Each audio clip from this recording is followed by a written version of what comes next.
Hello everyone, I welcome you to arc genesis. और आज का तीसरा लेक्चर है regarding general knowledge. I hope कि आपकी प्रिपरेशन सही चल रही होगी और एग्ज़ाम ज़्यादा दिन नहीं है। फॉर्म अभी नहीं निकले हैं नाटक के, लेकिन डेट एक तरह से आ चुकी है, तो एक महीने के आसपास ही है अपने पास, तो बहुत कुछ कवर करना है। Before I start, last class में जो मैंने डिस्कस किया था क्वेश्चन नंबर 18, वहाँ पर एक करेक्शन है। एक्चुअली हुआ क्या था कि जो मैंने क्वेश्चन डिस्कस किया था वो डिस्कस सही किया था, लेकिन मैं इसका जो ऑप्शन था वो सही गलत बताया था आपको। तो क्वेश्चन क्या था इसको देख लेते हैं। कि after storage strength of cement generally, कि जो हम सीमेंट होता है उसको बहुत ड्राई पाउडर की तरह होता है, अगर उसको स्टोर करते हैं उसकी जो स्ट्रेंथ है वो क्या होती है। देखो, ये चीज़ है कि मैंने आपको बताया था कि जैसा मान लीजिए दिस इज़ अ बैग, और ये क्या है, एक नॉर्मली बैग है अपना सीमेंट का। अगर हम उसको स्टोर करते हैं तो जहाँ स्टोर करते हैं it has to be dry. अगर वो ड्राई नहीं होता है, लिटिल बिट तो मॉइस्चर हमेशा रहेगी, आपके कहीं पर स्टॉक करेंगे, तो उससे क्या होता है कि ये स्ट्रेंथ ये ऑटोमेटिकली सेट होना स्टार्ट हो जाता है, जिससे क्या होता है कि जो उसकी स्ट्रेंथ होती है वो डिक्रीज हो जाती है। मैंने जो लास्ट क्लास हुई थी उसमें मैंने बताया था इंक्रीज हो जाती है। इंक्रीज हो जाती है मतलब कि वो सेट होना स्टार्ट हो जाता है। लेकिन अगर हम बात करें, क्वेश्चन आता है, तो इसकी जो सही ऑप्शन है वो होगा डिक्रीज। क्यों? क्योंकि अगर उसके जो ड्राई रहेगा तो उसको हम पानी डालेंगे बहुत अच्छी तरह सेट हो सकता है, और आपने स्टोर करा हुआ मॉइस्चर जगह पर ऑलरेडी मॉइस्चर है, तो क्या होगा, उसकी जो ऑटोमेटिकली सेट होना स्टार्ट हो जाएगा, तो जो हमारा जो सीमेंट की स्टोर जो स्ट्रेंथ है वो डिक्रीज हो जाएगी, राइट। तो इस चीज़ को याद रख लेना, अगर बाई चांस एग्जाम में क्वेश्चन आता है तो गलत मत करके आना। ये फिर से बता देता हूँ कि after storage strength of cement generally decrease, क्योंकि जब हम लोग स्टोरेज करते हैं उसको तो थोड़ा मॉइस्चर मिल जाता है उसको, और मॉइस्चर मिलता है उसकी क्वालिटी नहीं रह पाती है, तो जो उसकी जो स्ट्रेंथ है वो जितनी होनी चाहिए जो हम उसको बिल्डिंग कंस्ट्रक्शन में यूज़ करेंगे उतनी नहीं रहेगी। सो दैट्स मीनिंग कि जो उसकी स्ट्रेंथ होती है वो डिक्रीज होती है। इसको चेक कर लेना। इस तरह से मैंने बताया था अगर मॉइस्चर रहेगा तो ऑटोमेटिकली सेट हो जाता है, तो यहाँ पर तो उसकी स्ट्रेंथ तो गेन कर रहा है, लेकिन हमारे जिस काम के लिए बिल्डिंग कंस्ट्रक्शन के लिए वो खराब हो जाती है, उसकी स्ट्रेंथ अच्छी नहीं होती है। इसलिए अगर ज़्यादा दिन के लिए मना किया जाता है कि सीमेंट को ज़्यादा दिन यूज़ मत करो, और कर भी रहे हो तो उसको बिल्कुल ड्राई लोकेशन पर रखो, राइट। चलो, आज का क्वेश्चन है who is known as the father of conservation. तो यहाँ पर नाम दिए गए हैं, इसके अंदर आपको सिर्फ याद रखना है, पैट्रिस गैटिस नहीं है, गिफोर्ड पिंचर्ड है। तो यहाँ पर लिखा हुआ है, देखो ये क्या थे, यूएसए के यूनाइटेड स्टेट फॉरेस्ट सर्विसेज के एक चीफ थे, उन्होंने बताया था कि फॉरेस्ट को कंजर्व करना बहुत ज़रूरी है। देखो हुआ क्या है कि 1779 से इंडस्ट्रियल रेवोल्यूशन स्टार्ट होता है, काफ़ी टाइम तक वहाँ पर चलता रहता है, ग्रीन हाउस गैसेज होती हैं, ग्लोबल वार्मिंग वगैरह चलता है। लेकिन देखा जाए तो 1779 से लेके हमें जो पहली बार हम देखने को मिलता है इट इज़ 1961 के आसपास। हमें पहली बार कुछ बुक का नाम आता है, उसका नाम था silent spring, and the author was Rachel Carson. उन्होंने बताया था कि जो आप फर्टिलाइजर यूज़ कर रहे हो, डीडीटी जो होता है, उसका नुकसान कितना पड़ रहा है बायोडाइवर्सिटी के ऊपर। तो काफ़ी लेट स्टार्ट हुआ कंजर्वेशन के ऊपर, लेकिन यहाँ पर जो पेट्रिस जो ये गिफोर्ड पिंचर्ट हैं, उन्होंने पहले ही बताया था कि he is considered as a father of the conservation and credit for launching the conservation movement in the United State. तो आपको याद रखना है, राइट। फिर नेक्स्ट क्वेश्चन है the name given to a triangular space found by the two consecutive arches. मतलब एक arch ऐसा है, दूसरा आर्च ये है, जो बीच का ट्रायंगुलर वाला पार्ट होता है, इसको क्या बोलते हैं। तो टिम्पेनियम है, एक्स्ट्राडस है, इंट्रोडस है, स्प्रेंडिल है। इन सबको पढ़ लेते हैं, क्वेश्चन तो कुछ भी आ सकता है। देखो, टिम्पेनियम का मतलब क्या होता है, कोई विंडो है यहाँ पर कोई ओपनिंग है, उसके ऊपर जो एक सेमी सर्कुलर जो आर्च होता है उसको बोला जाता है टिम्पेनियम। यहाँ पर कार्विंग की जाती है, आपको काफ़ी कुछ देखने को मिल जाएगा, राइट। फिर हम बात करते हैं एक्स्ट्राडस और इंटरडस। ये क्या होता है, आर्च कंस्ट्रक्शन में यूज़ किया जाता है। देखो ये आर्च है, यहाँ पर हमने बनाई और इस तरह से, तो एक तरह से आर्च बनाया जाता है, इसको पढ़ाएंगे कभी मौका मिलेगा तो। यहाँ पर जो उसके बाहर वाला जो लेयर होती है उसको बोला जाता है एक्स्ट्राडस, ठीक है। जो अंदर वाला होता है उसको बोलते हैं इंटरडस। और ये याद रखना, की स्टोन क्या होता है, की स्टोन इज द दिस, जो सेंटर में होता है, इस पर लोड नहीं होता है, लेकिन इट इज़ अ की स्टोन का मतलब होता है किसी भी चीज़ का बिल्कुल बेसिक। अगर आप के स्टोन को हटा देंगे तो ये पूरी की पूरी जो आर्च है वो कोलैप्स कर जाएगा। क्लियर। अगर हम जो मेन क्वेश्चन था वो था स्प्रेंडल। तो देखो, अगर इसे यहाँ पर एक ओपनिंग है तो यहाँ ट्रायंगुलर वाला स्पेस बनता है, जैसा मैंने बताया, अगर आर्च होता है तो यहाँ पर एक ट्रायंगुलर वाला पार्ट बनता है, उसको क्या बोला जाता है, स्प्रेंडल। तो याद रख लेना, जरूरी है, इंपॉर्टेंट है, एग्जाम में पूछा जा सकता है आपसे। फिर आता है who is the first Indian recipient of the Pritzker Prize. It was 2018, और ये बार क्वेश्चन आया भी था, और आई थिंक नाट टाइम भी रिपीट किया जा चुका है। तो बहुत बेसिक क्वेश्चन है, क्यों है।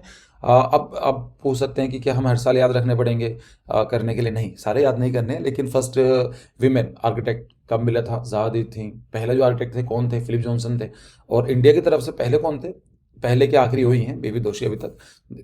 देखते हैं इन फ्यूचर अगर कोई और आर्किटेक्ट्स हैं उनको भी ये अवार्ड मिलता है, लेकिन एज ऑफ नाउ जब तक मैं रिकॉर्ड कर रहा हूँ इस लेक्चर को, सिर्फ बीवी दोषी ही हैं इंडियन, राइट। यहाँ पर ये न्यूज़ थी, ठीक है, यहाँ पर देख लीजिएगा। नेक्स्ट क्वेश्चन है standard size of concrete block, कि जो स्टैंडर्ड साइज होता है कॉन्क्रीट ब्लॉक का उसका क्या होता है। देखो कॉन्क्रीट ब्लॉक ऐसे होते हैं, ये कॉन्क्रीट के बने होते हैं, बीच में होलो किया जाता है इनको इस तरह से, और उनका साइज़ क्या होता है 390, इसको हम 400 भी ले लेते हैं जब कंस्ट्रक्शन करते हैं, 190 को 200 लेते हैं, 140 को 150। तो स्टैंडर्ड क्या बनता है, ये भी आता है, तो ये भी स्टैंडर्ड है जो एक्चुअल वो रहती है। और यहाँ पर देखा जाएगा तो ये बना आपका option number D is the correct option. Next question है architect related with bank of China tower. तो बैंक ऑफ चाइना टावर है उसका उनके आर्किटेक्ट कौन है, विट्रिवियस, आईएमपी, जोसेफ एक्शन या रोमर फोस्टर। तो हम लोगों ने कवर भी कराया था अपने क्लासेस के अंदर। तो आईएमपी है इनके, और इनके जो आर्किटेक्ट हैं ये देखने में इस तरह से कुछ बिल्डिंग लगती है। इनको प्रिट्जकर अवार्ड मिला हुआ, याद रखना। Sound absorption coefficient for an open window. तो क्या होता है कि एक ओपन विंडो है उसका साउंड एब्जॉर्प्शन कोफिशिएंट कितना होगा, 0.01, 0.1, 0.2 या 1 होता है। तो पढ़ लेते हैं। देखो पहले तो ये देखते हैं कि साउंड एब्जॉर्प्शन होता क्या है। Sound absorption coefficient is used to evaluate the sound absorbing efficiency of a material, कि जो मटेरियल है वो कितना साउंड को एब्जॉर्ब कर पाता है उसको बोलते हैं साउंड एब्जॉर्प्शन कोफिशिएंट। बेसिक चीज़ है, फॉर्मूले में जाने की जरूरत नहीं है, और आपको याद रखना है कि ओपन विंडो कितना होता है, 1 होता है, राइट। चलो नेक्स्ट क्वेश्चन है famous architectural movement named art nouveau movement in Germany. एक आर्ट नोव्यू मूवमेंट हुआ था आर्किटेक्चर के अंदर, और उसको जर्मनी में क्या बोला जाता है। Actually question is not so important, आपको सही बताऊं, क्योंकि जर्मनी में ऐसे बहुत अलग कंट्रीज में क्या क्या बोला जाता है, लेकिन ये क्वेश्चन इसलिए मैंने डाला है कि आर्ट नोव्यू मूवमेंट पता होना जरूरी है कि होता क्या है आर्ट नोव्यू। तो उसका सही ऑप्शन क्या है, जुगनसिल, ये जर्मन है, तो मैं प्रोनाउंस सही कर रहा हूँ नहीं कर रहा हूँ देख लेना। आर्ट नोव्यू क्या मूवमेंट है, यह art nouveau was the innovative international style of modern art that become fashionable from about 1890 to first world war. देखो 1890 से लेके फर्स्ट वर्ल्ड वॉर कब होता है, 1914 से स्टार्ट होता है। तो यहाँ पर अगर देखा जाएगा अराउंड 24 टू 25 ईयर्स की जो मूवमेंट रही आर्ट के अंदर, आर्किटेक्चर के अंदर। देखो मूवमेंट का मतलब क्या होता है, एक ऐसा टाइम पीरियड जहाँ पर मोस्टली लोग ये चीज़ प्रीफर करते हैं, उसको बोला जाता है आर्किटेक्चर, कि उसके अंदर कौन सा मूवमेंट चली थी। जैसा अभी मॉडर्निज्म है या पोस्ट मॉडर्निज्म है, एक्लिटिज्म है, ये सब चीज़ें मूवमेंट बोली जाती हैं। So arising a reaction to 19th century design dominated by the historian journal and new classic in particular. ये यहाँ पर कुछ गलत लिखा गया है, मतलब ओवरलैप हो गया है। तो in art nouveau art and architecture flourished in major European cities between 1890 to 1914। The term art nouveau का मतलब क्या होता है कि न्यू आर्ट। ये क्या हुआ था, पेरिस की एक आर्ट गैलरी थी, उसका नाम था La Maison de l' Art Nouveau, यहाँ पर इस तरह की वो हुआ करती थी। और इनका आपको नाम याद रखना चाहते हैं किसने स्टार्ट किया था, तो उसका नाम था सीसफोर्ड बिंग, ये आपको याद रखना है। तो इसके कैरेक्टर के क्या थे, फ्लैट डेकोरेटिव पैटर्न। आप देख रहे हैं कि यहाँ पर काफ़ी डेकोरेशन किया गया है, यहाँ पर इमेजेस के अंदर भी काफ़ी डेकोरेशन है, यहाँ पर भी काफ़ी डेकोरेशन है। Intertwined organic forms such as stems and flowers. अब यहाँ पर देखेंगे कोई ऐसी बिल्डिंग डायरेक्टली सीधी नहीं आ रही है, जस्ट अ सेकेंड, यहाँ पर आप देखेंगे यहाँ पर कुछ भी चीज़ ऐसी नहीं है कि स्ट्रेट लाइन नहीं है, फ्लोरिस्ट टाइप के बनाया गया है, ठीक है। एसिमेट्रिकल शेप्स हैं कि यहाँ पर कहीं ना कहीं अगर यहाँ पर देखेंगे तो यहाँ पर सिमेट्री नहीं है, थोड़ी बहुत तो है, यहाँ पर भी कुछ चीज़ें डिफरेंस होंगी, क्लियर। से एसिमेट्रिकल शेप्स होती है। Extensive use of curves and arches, यहाँ पर देखो कितने कर्व्स यूज़ किए गए हैं, यहाँ पर कितने कर्व्स वगैरह यूज़ किए गए हैं, यहाँ पर देखो कर्व्स कितने यूज़ किए गए हैं। Use of raw material, new material, sorry, कि नए नए जो मटेरियल है, क्योंकि उस टाइम पीरियड के अंदर आप समझ रहे हो कि एक सिविलाइजेशन है, वहाँ पर डिस्कवरी की जा रही थी, खोज चल रही थी, डिफरेंट मटेरियल्स। आज के टाइम पर के अंदर सारी चीज़ें आती हैं, जैसे आज आप देखेंगे 3D प्रिंटिंग का कॉन्सेप्ट भी आ चुका है। अगर आपको डिफिकल्ट चीज़ बनानी है तो उसको 3D प्रिंटिंग से कर सकते हैं। तो ये आर्ट, इनोवेशन, टेक्नोलॉजी उस टाइम के हिसाब से डिपेंड की जाती है। तो आप देख रहे हैं कि फर्स्ट वर्ल्ड वॉर के आसपास की बात है, वहाँ पर तो हर चीज़ के अंदर इनोवेशन चल रहा था, तो न्यू जो मटेरियल्स है उनको यूज़ किया जाता था। फिर आता है part of window frame that hold the glazing usually fixed और मूवेबल इज कॉल्ड। देखो विंडो के अंदर क्या होता है, आप नीचे देखी होगी, विंडो है इस तरह से, और कुछ पार्ट होते हैं, ऐसा मान लीजिए ये स्लाइड होकर ऊपर ही चले जाते हैं। ये बोला जाता है कि ये क्वेश्चन के बारे में बात कर रहा है, पार्ट ऑफ विंडो फ्रेम, ये विंडो का फ्रेम है, दैट होल्ड द ग्लेजिंग, जो इसको जो मे बी क्या हो सकता है इसके अंदर, ये ट्रांसपेरेंट मटेरियल हो सकता है या फिर ओपेक मटेरियल हो सकता है, इसमें वुड का मटेरियल यूज़ कर सकते हैं, ग्लास यूज़ कर सकते हैं, उसको होल्ड करने वाले पार्ट को क्या बोला जाता है।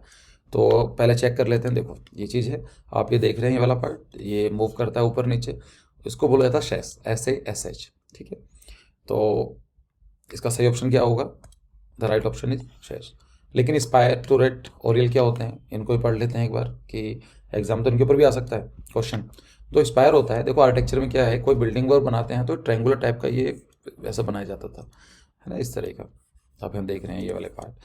सो स्पायर इन आर्किटेक्चर स्टीपली पॉइंटेड पिरामिडिकल और कॉनिकल, या तो पिरामिड की तरह हो सकता था, पिरामिड मतलब लाइक दिस, इस तरह से बनाया जा सकता था पिरामिड, या फिर कर्व लाइक इस तरह से बनाया जा सकता था, जैसे यहाँ पर कॉनिकल, पॉइंटेड पिरामिडिकल और conical termination to a tower, जो एक टावर था, जैसे यहाँ पर टावर है ना, मान लीजिए टावर गया हुआ है, उसको ख़त्म ऐसा नहीं करते थे, इसको इस तरह से कुछ पॉइंटेड आर्च टाइप का बनाते थे। तो ये इसी को बोला जाता है स्पायर।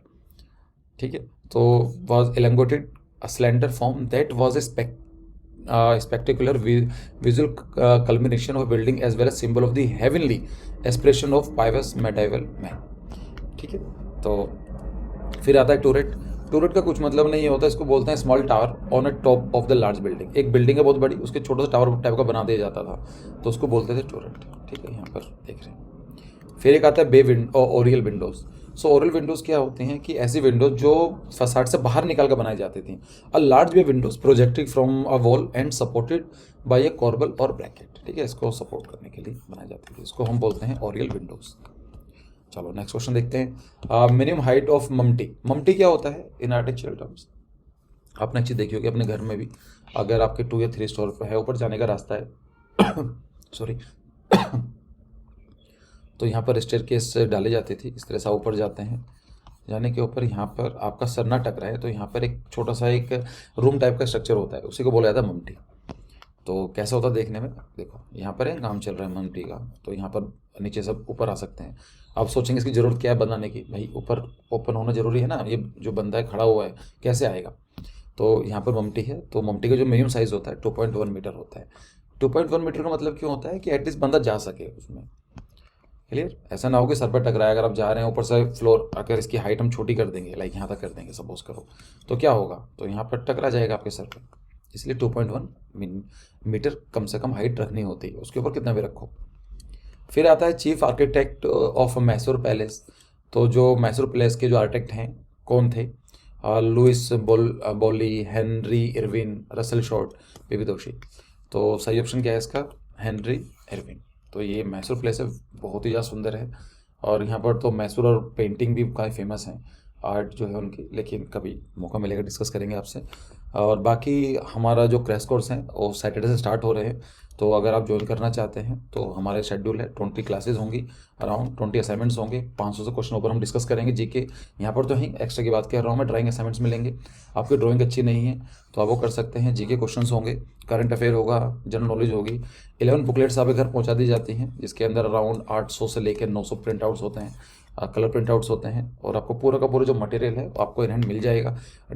नाटा और जे के परस्पेक्टिव में ही डिज़ाइन किया गया है। बाकी बात करते हैं टेस्ट सीरीज है, तो यहाँ पर आपकी अराउंड 18 से 20 ऑनलाइन टेस्ट होंगे, जिसके अंदर 10 फुल लेंथ होंगे, कुछ सेक्टोरियल टेस्ट भी होंगे, जिसके अंदर आपको पता चल सके कहाँ पर आप गलती कर रहे हैं। जो उसकी कॉस्ट है वो 12,000 है, आप जो करते हैं। बाकी ये ये सैटरडे तक ही है, उसके बाद we are going to charge 15,000 rupees. और हमारा इसमें अगर आप ज्वाइन करना चाहते हैं, this is the high time, आप ज्वाइन कर सकते हैं। थैंक्स फॉर वॉचिंग, और नेक्स्ट वीडियो मिलते हैं फिर दोबारा किसी नए क्वेश्चन के साथ। Thank you.